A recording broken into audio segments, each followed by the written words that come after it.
Bienvenidos, estimados maestros, al programa educativo Espacio E, al curso de actualización metodológica dirigida a docentes de primer grado. En el programa anterior se presentó a ustedes la estrategia de aprendizaje con enfoque de desarrollo infantil. Se explicó en qué consiste dicha estrategia y también los pasos a seguir durante su implementación. El día de hoy trataremos un tema muy importante para ustedes: neurociencias, lectoescritura y matemáticas, el que tiene como propósito que ustedes comprendan cómo trabaja nuestro cerebro durante el proceso de aprendizaje de la lectura y las matemáticas. En este programa me acompañará el profesor Juan Carlos Salgado, en lo referido a la disciplina de matemáticas. Antes de iniciar nuestro programa, debemos reflexionar sobre este importante tema. ¿Saben ustedes qué es neurociencias? ¿Han leído sobre este importante tema? ¿Saben ustedes cómo se da el proceso de aprendizaje en el cerebro? Para entender un poco este tema, los invito a que observemos con atención el siguiente video. Veamos. Antes se creía que el cerebro era una especie de armario lleno de cajones en los que se iban archivando los recuerdos. Se solía pensar que cada área cerebral estaba especializada en una sola función. No obstante, los avances de la neurociencia en las 3 últimas décadas han permitido desmontar esa visión del cerebro. Hoy en día sabemos que no se trata de una máquina con piezas, como un carro o una moto, sino de una red muy compleja con millones de neuronas conectadas y distribuidas por toda la corteza cerebral, como el Internet. Cada una de esas neuronas cumple con muchas funciones y forma parte de numerosas redes. Para entender un poco más, imaginemos que el cerebro fuera una orquesta y cada uno de los músicos una neurona. Cuando interpretan una nueva partitura, ejercen roles distintos, intervienen de forma diferente y establecen comunicación de formas variadas entre ellos. Por ejemplo, puede ser en una pieza, al principio solo tocan los violines y la sección de vientos, y más tarde se incorporan el resto de la orquesta. Eso sí, para que suene bien, deben sincronizarse, estar atentos a lo que hacen los demás, seguir el mismo ritmo y compartir afinación. Además, cada uno puede participar en innumerables partituras y una misma orquesta o red neuronal puede servir para interpretar varios tipos de partituras distintos. Eso mismo ocurre, aunque de forma más compleja, en el cerebro.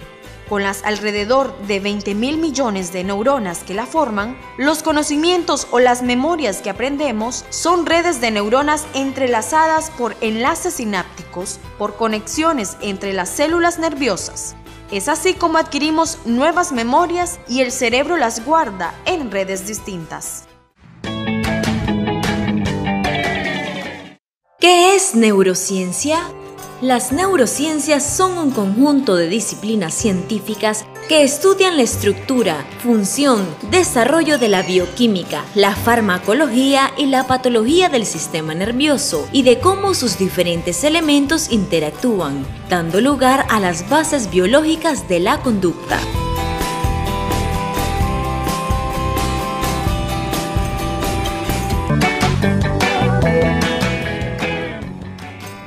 Como hemos observado en el video, aquí se nos explica cómo trabajan las neuronas en el cerebro a través de muchas conexiones. También se explica cómo guarda la información durante el proceso de aprendizaje. Entonces, las neurociencias nos ayudan a entender mejor los procesos de aprendizaje de nuestros estudiantes y, en consecuencia, a enseñarles de una manera más apropiada, efectiva y agradable. Desde el punto de vista de la educación, las neurociencias enfatizan que los primeros años de vida de nuestros niños son fundamentales. Por eso, estimados maestros, el trabajo que nosotros realizamos y el de los padres de familia es fundamental en la primera infancia. Es importante que practiquemos en el aula de clase estrategias de enseñanza compatibles con la neurociencia, las cuales trataremos de aplicarles a través del siguiente gráfico. Primero, generar un clima favorable de aprendizaje que incluya el ambiente físico, social, pedagógico y emocional, incluyendo todas las áreas del desarrollo del niño y la niña. Esto incluye las condiciones del aula, un ambiente pedagógico agradable, las relaciones de afecto, de cariño entre la maestra y los alumnos, incluso con los padres de familia. Esto le dará más seguridad al niño. Otra estrategia es la creación de entornos de aprendizaje que comprometa a los estudiantes con su experiencia educativa, es decir, que los conocimientos que el niño construye deben partir de las experiencias previas que éste tiene, deben estar relacionadas con la realidad y el entorno en que el niño vive. Sobre todo, deben dar respuestas a sus necesidades de aprendizaje. También se deben eliminar los miedos y establecer un estado de alerta relajado y alto desafío que mejore la autoeficacia. Los docentes tenemos la habilidad de detectar cuando un niño siente algún temor, lo que puede estar causando rechazo durante el proceso de aprendizaje. Ante esta situación, debemos actuar e investigar sobre las posibles causas y, sobre todo, con ayuda de los padres de familia, atender con prontitud esta situación. Además, se deben incentivar la metodología activa.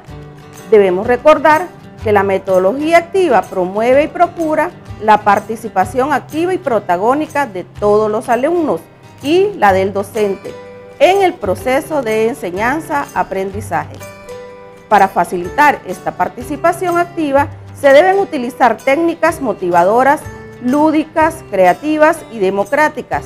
Deben partir de los sentimientos y pensamientos, de las actitudes y las vivencias cotidianas de los niños para generar la posibilidad de la transformación personal y del cambio cultural.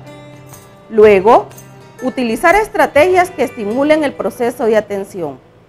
Para lograr la atención, los maestros debemos estar atentos a los intereses de los niños. Las clases deben ser bien pensadas y organizadas. Se pueden trabajar con materiales o recursos del medio, libros, juegos, instrumentos musicales o cualquier herramienta que alimente su curiosidad. Es importante conocer el sustrato neurobiológico de las dificultades del aprendizaje, que son la base del desarrollo cognitivo-afectivo y la influencia de su medio. Es importante que cuando algún niño tiene dificultades en su aprendizaje, indaguemos si la madre tuvo algún problema durante el embarazo o durante el parto, o si algún diagnóstico médico que indique que el niño tiene alguna deficiencia, que puede ser de tipo congénito o por influencia del medio. Esto con el propósito de atenderlo de manera oportuna y especial. Y por último, los docentes debemos identificar los niveles de desarrollo y detectar los talentos de cada niño para potenciarlos armoniosamente o desarrollarlos. Esto es posible cuando detectamos las habilidades, capacidades y destrezas de nuestros niños y niñas a fin de potenciar y fortalecer el desarrollo de su aprendizaje.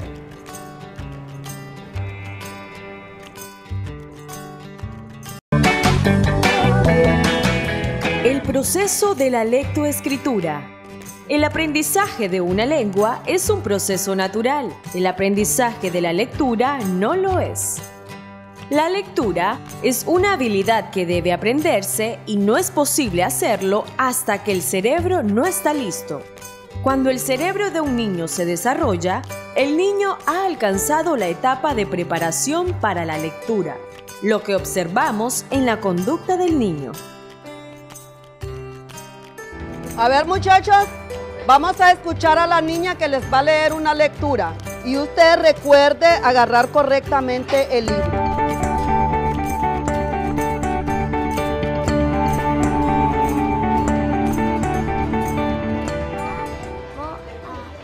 A mi papá, mi papá ama a Pepe.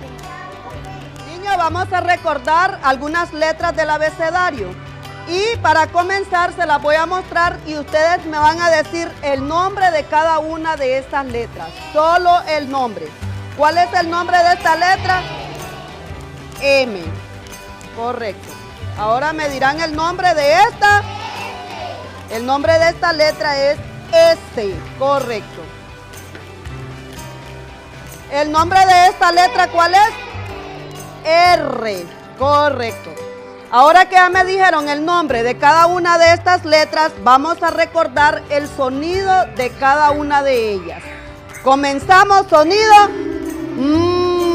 Correcto. Comenzamos, sonido. Correcto. Y comenzamos el sonido de esta letra. Perfecto. Existen algunos factores que intervienen en el proceso de aprendizaje de la lectoescritura, los cuales deben ser tomados en cuenta por ustedes cuando apliquen el método fónico analítico sintético. A continuación, veamos el siguiente ejemplo. El proceso de la lectoescritura. La lectura es un proceso en el que intervienen numerosos factores. La percepción y discriminación de formas y sonidos. A, E, Z, L. La asociación de sonidos con la apariencia física de las letras y significados con grupos de palabras. A, ma, mamá, memo. La atención, memoria, factores visuales y motores. Dada la complejidad de esta tarea, las regiones del cerebro implicadas en la lectura son muy diversas. Participan en este proceso sistemas cerebrales sensoriales, motores de lenguaje, cognición, memoria, atención y control ejecutivo. Sin embargo, estos sistemas cerebrales que trabajan conjuntamente no se crean de forma inmediata. Se desarrollan con el tiempo, desde los primeros contactos con las letras hasta la adquisición de la lectura.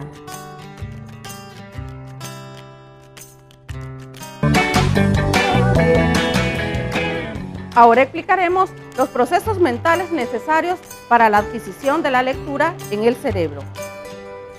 Podemos observar en el primer gráfico, el cerebro ve garabatos en una hoja y necesita reconocerlos como letras. Podemos observarlo aquí, en este gráfico. En el segundo gráfico, el cerebro debe recordar el sonido que corresponde a cada letra. Podemos observar en los ejemplos de la palabra pescado y de la palabra mochila. Aquí el cerebro está trabajando precisamente en el reconocimiento de esos sonidos.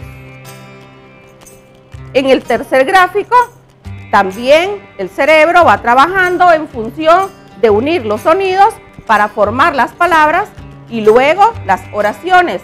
Tenemos el ejemplo de la oración "Hoy fuimos al parque".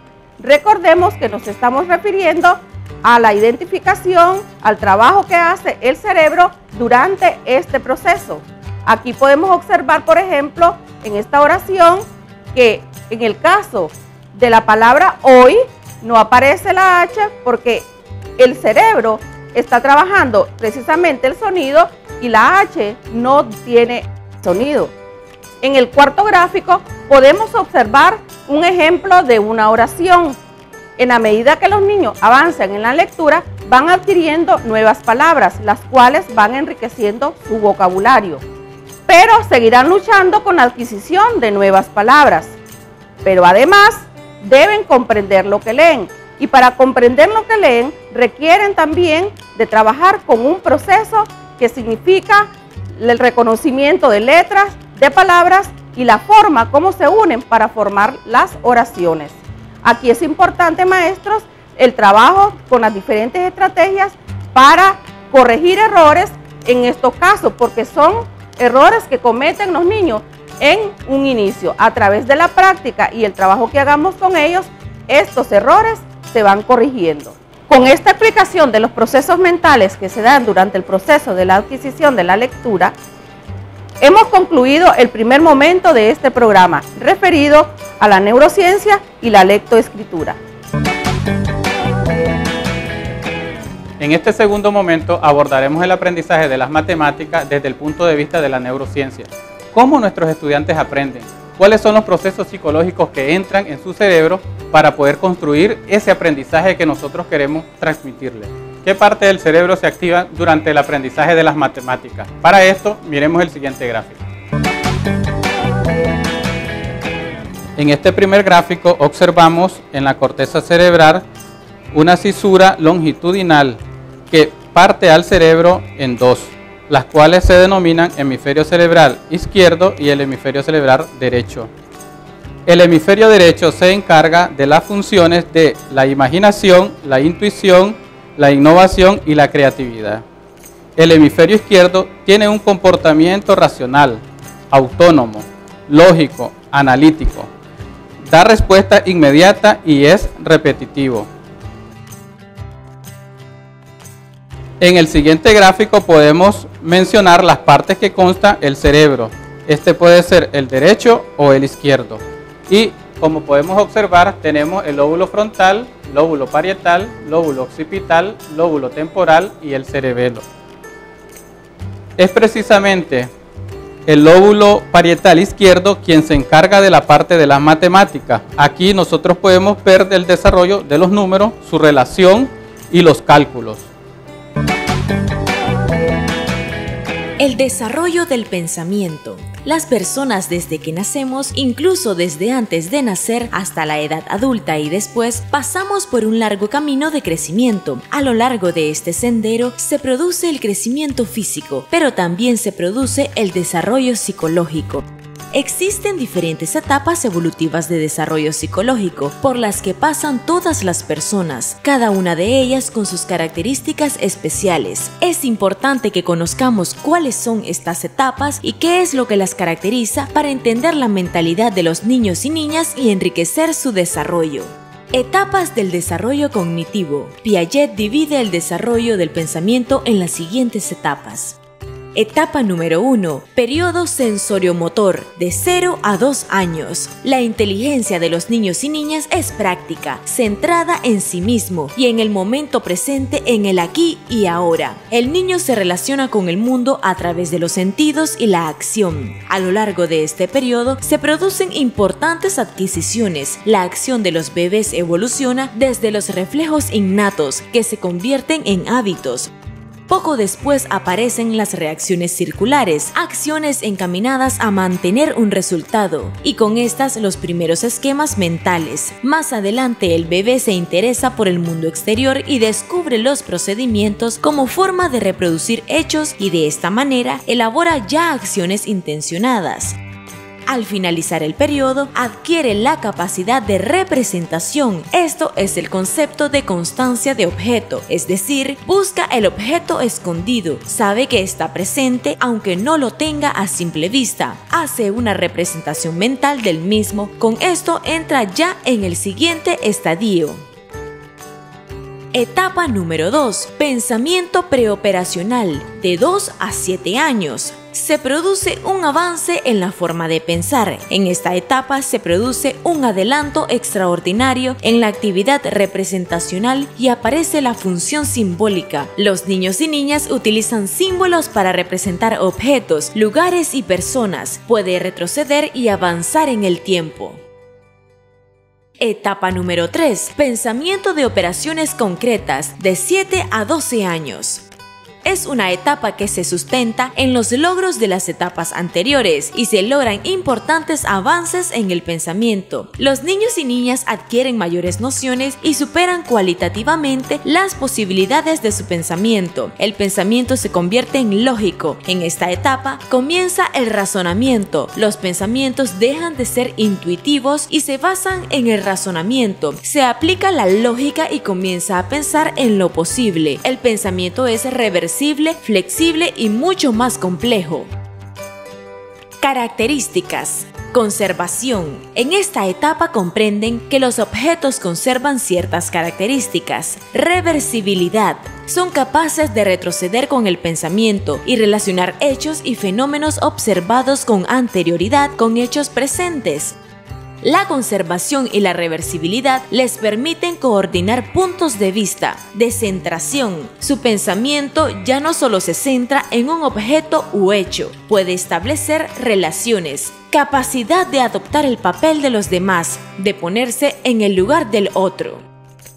Pensamiento lógico sobre lo concreto en el mundo inmediato. Pueden razonar, pero solo sobre cosas concretas que son reales. Clasificación. Pueden organizar objetos en jerarquías de clases, agruparlos según similitudes o diferencias. Seriación. Capacidad de organizar objetos en una serie que sigue un orden, por ejemplo, ordenar por altura creciente. Poco a poco introduce otros conceptos, como el de doble, mitad, etc. Y procedes del mismo modo, con objetos concretos le muestras lo que es doble y lo generalizas con más objetos concretos. Etapa número 4. Pensamiento formal abstracto, de 12 años en adelante. Se logra la abstracción sobre conocimientos concretos observados, lo cual permite emplear el razonamiento lógico, inductivo y deductivo. Puede formular hipótesis, tiene en cuenta el mundo de lo posible. Características. Realidad concebida como subconjunto de lo posible. Se comprende que un aspecto determinado puede deberse a un conjunto de factores. Son capaces de prever situaciones porque pueden anticipar y ver diferentes posibilidades. Carácter hipotético deductivo. Los adolescentes tienen ya la capacidad de buscar un conjunto de explicaciones sobre algo, someterlas a prueba para comprobarlas. Carácter proposicional. Para pensar sobre lo posible, no se basa solo en cosas reales, ahora emplea además representaciones para pensar. Como hemos visto en el video, el desarrollo cognitivo de la niña y el niño se da en 4 etapas. La primera es la sensoromotor, que va de los 0 a los 2 años. La segunda etapa es la preoperatoria, que va de los 2 años a los 7 años. Tenemos la tercera etapa, que es la operaciones concretas, que va de los 7 años a los 12 años. Finalmente, la cuarta etapa, el pensamiento formal o abstracto, que va de los 12 años en adelante. Como maestros debemos de potencializar cada una de estas etapas en el aula de clase, utilizando materiales didácticos, los cuales nos van a facilitar el aprendizaje de nuestros estudiantes. Para poder hacer comparaciones entre cantidades, necesitamos partir de una situación concreta. Aquí podemos observar en esta lámina un grupo de mariposas y flores, los cuales vamos a utilizarla para hacer la comparación entre estas dos cantidades. Como pudimos observar, en la lámina aparecen flores y mariposas. Aquí tenemos representadas las flores con tarjetas azules y las mariposas con tarjetas amarillas. Cada una de estas se han extraído de la lámina haciendo relación 1 a 1 aquí con respecto a las flores y esta con respecto a las mariposas. Los niños en esta etapa nosotros sabemos que ellos pueden contar, pero de una forma informal. Lo que necesitamos es precisar aquí cuántas flores hay más que mariposas o cuánto hay más de mariposas que flores. Para ellos, los niños lo hacen relacionando 1 a 1 cada uno de los objetos que observan. En este caso, utilizamos la tarjeta y relacionamos una tarjeta de las flores con la mariposa. Luego vamos relacionando la siguiente hasta que al final logramos observar que hay una flor más que mariposa. Esto es importante porque los niños logran, cuando la diferencia entre dos cantidades es muy larga, ellos fácilmente pueden decir cuál cantidad es mayor, por ejemplo 2 y 9, pero cuando las cantidades son muy cortitas, por ejemplo en el caso del 8 y 9, es preciso que ellos utilicen materiales. Aquí yo utilicé tarjetas, pero en el aula de clase podemos utilizar piedritas, chapitas, cualquier otro material que esté al alcance de ustedes.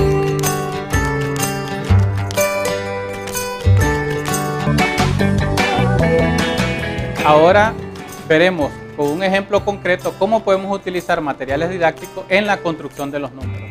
específicamente en el número 3. Aquí nosotros podemos observar que tenemos diferentes materiales del medio, los cuales son muy útiles para la construcción de los contenidos con los niños y niñas. Ahora haremos un ejemplo en la construcción de los números. Utilizaremos estos materiales concretos para construir el número 3. Si ustedes pueden observar, aquí tenemos piedritas, tapitas que podemos conseguir ahí en la pulpería y también lápices que los niños pueden caminar en sus mochilas y los juntamos. Entonces, para la construcción del número 3 partimos con material concreto. En este caso es una de las primeras etapas que debemos de utilizar en la construcción de cualquier concepto matemático. Los tres conjuntos que tenemos acá tienen una característica peculiar. Tienen muchas diferencias en cuanto a contextura, color. Lo único que tienen en común es la cantidad. Cada uno de los conjuntos tiene 3 elementos. Y luego pasamos de esta etapa, que es la etapa concreta, a la etapa semiconcreta, donde utilizamos un material intermediario para que el niño pueda comprender posteriormente lo que significa el concepto del número 3. Porque el material concreto que teníamos por acá, cada uno de estos conjuntos representan lo mismo que tenemos acá como elementos. Por ejemplo, las piedritas pueden estar representadas con estas 3 tarjetas. Los lápices también pueden estar representados con estas 3 tarjetas, igual que las tapitas. Entonces, todo eso significa 3. Pero en la construcción del niño en su cabeza, esto lo tiene que representar por medio de elementos. Y a esto le llamamos etapa semiconcreta porque no es lo concreto que tenemos, sino que es un material que utilizamos como intermediario. Ahora, luego pasamos de esta etapa para construir el número 3, pero aquí nosotros lo que tenemos es un símbolo que representa esta cantidad, porque realmente esto le llamamos numeral. Este símbolo que tenemos acá no es el número 3, solamente es un símbolo que utilizamos para representar esa cantidad. El número 3 debe estar representado y grabado en la mente del estudiante, de los niños. Cuando nosotros, por ejemplo, le decimos al niño, piense en 3 bananos, en su cabecita, ahí en el cerebro, él va a pensar en 3 bananos, no va a pensar ni en 4 ni en 2. ¿Por qué? Porque él tiene construido y representado esa cantidad del número 3, que es lo que nosotros precisamente debemos enseñar. Muchas veces como maestros enseñamos 3, que este es el número, pero simplemente es un símbolo que utilizamos para representar esta cantidad. Como todos sabemos, la matemática es mejor aprenderla a través del juego. Aquí nosotros podemos observar un dodecaedro, el cual tiene muchos números. Vamos a hacer un pequeño juego con un tema que muchas veces en las escuelas, sobre todo en primer grado, no se realiza, que es la descomposición de los números. Hay un número que es muy importante saber descomponerlo para posteriormente hacer cálculos con ellos. Entonces, ese número lo van a descubrir ahora. Vamos a hacer una primera tirada.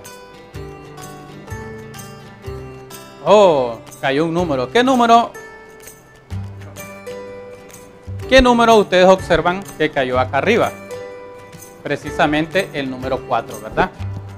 Como ustedes podrán apreciar, quizás ustedes estén pensando, y nos va a preguntar el número 4. No, precisamente el número que quiero que ustedes me digan es el número que está escondido en mi pecho. ¿Cuál es? Piensen. ¿Ya lo tienen?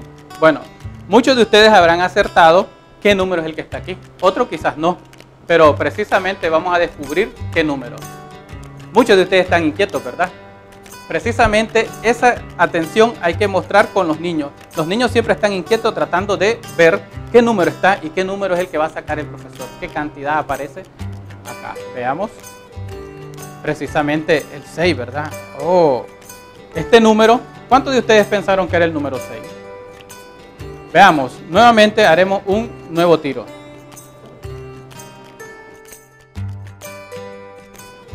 Bien, como pueden observar, aquí tenemos el número 1.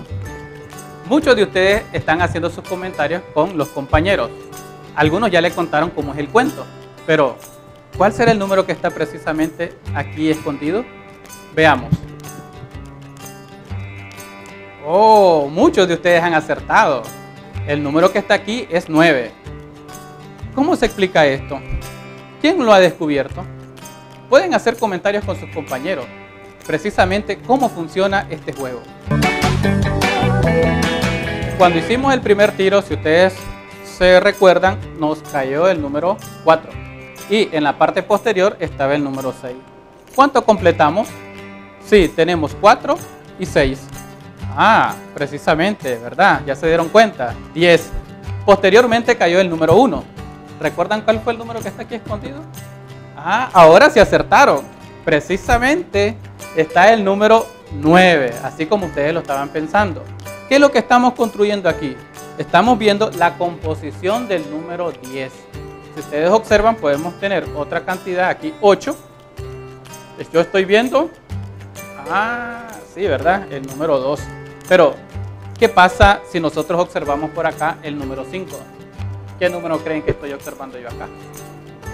Precisamente el número 5. Porque lo que tratamos es de componer el número 10.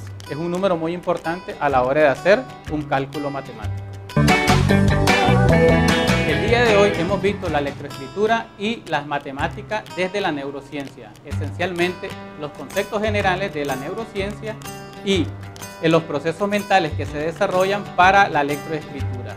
En el caso de las matemáticas abordamos las etapas del desarrollo del pensamiento de los niños y niñas. Además, estuvimos trabajando las 3 etapas concretas, semiconcretas y abstractas para la construcción de los conocimientos matemáticos. Gracias por permitirnos llegar a sus hogares. Esperamos que este programa haya sido de mucho provecho. Nuestro siguiente encuentro será la próxima semana, donde estaremos abordando los sonidos de las letras y su articulación. Somos Espacio E, otra opción educativa para aprender. En Espacio E hacemos patria. Aquí en su canal 6, Nicaragüense por gracia de Dios.